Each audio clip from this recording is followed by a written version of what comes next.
এই নিম পাতাকে দেখুন, ওর কিন্তু অনেকগুলো গুণ আছে। অনেক অসুখের নিরাময়ের জন্য এই নিম ঔষধ হিসেবে ব্যবহৃত হয়। এটা এই পরিবেশের জন্যও ভালো, আমাদের শরীরের জন্যও ভালো। কিন্তু যখন এটা চেখে দেখবেন তখন বুঝতে পারবেন এই নিম পাতা খুব তেঁতো। এবার এই যে নিম পাতার স্বাদ তেঁতো, সেটা কি খারাপ ব্যাপার? তেঁতো স্বাদ হওয়া কি খারাপ ব্যাপার? দেখুন, নিম পাতার স্বাদ তেঁতো, তাতে ওর কোনো দোষ নেই। ঠিক সেভাবেই আমের স্বাদ মিষ্টি, তাতে আমের কোনো মাহাত্ম্য নেই।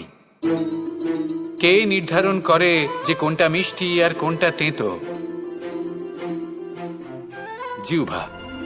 আমাদের জিহ্বা আমাদের বুঝিয়ে দেয় যে কোনটা মিষ্টি আর কোনটা তেঁতো, আর আমাদের এই জিহ্বার মিষ্টি পছন্দ। ঠিক সেভাবেই যদি আপনি নিমের মতো হন, আপনার মধ্যে অনেক ভালো গুণ আছে, আপনি জানেন, আপনি সৎকর্ম করতে চান আর করতেই থাকছেন, কিন্তু এমন